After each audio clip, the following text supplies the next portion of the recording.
There's a separation so ancient, so quiet, that even heaven trembled when it began.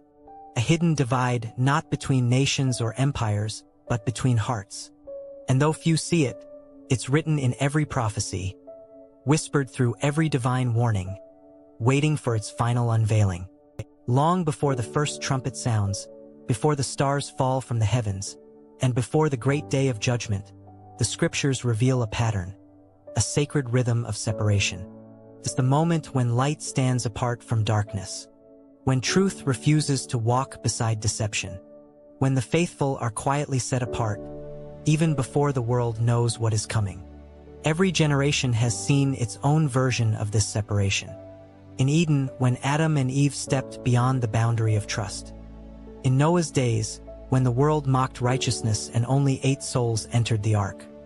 In Egypt, when the plagues fell and the light of Goshen remained untouched by the darkness around it.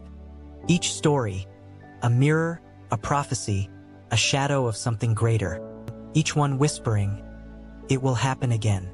But few understand how silently it begins. It does not start with fire or angels in the sky.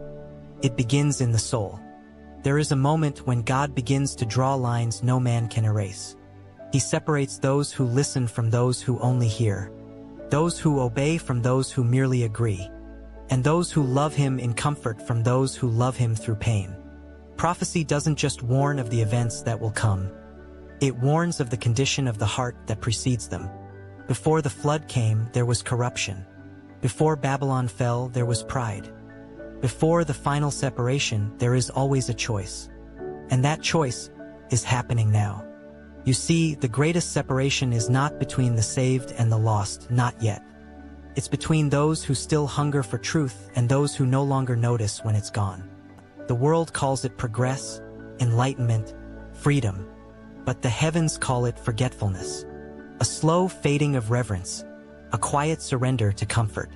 And in the middle of this noise, God whispers still, "Come out from among them, and be ye separate, not in arrogance, not in pride, but in purity, in the willingness to stand where few will stand."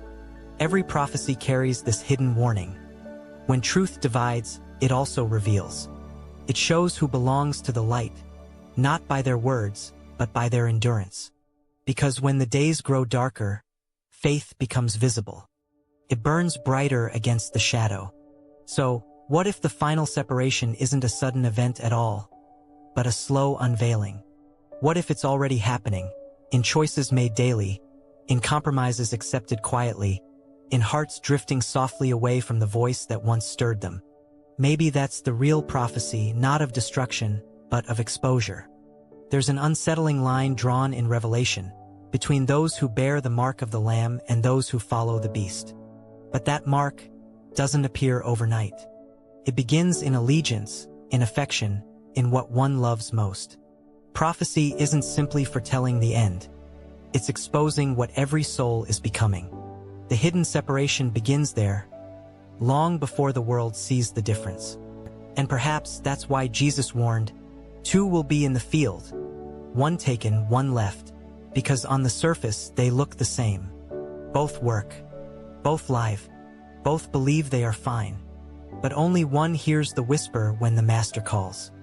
And maybe that is our hidden battle too, to remain awake when the world sleeps, to listen when others scroll past the silence, to be separate, not by isolation, but by devotion.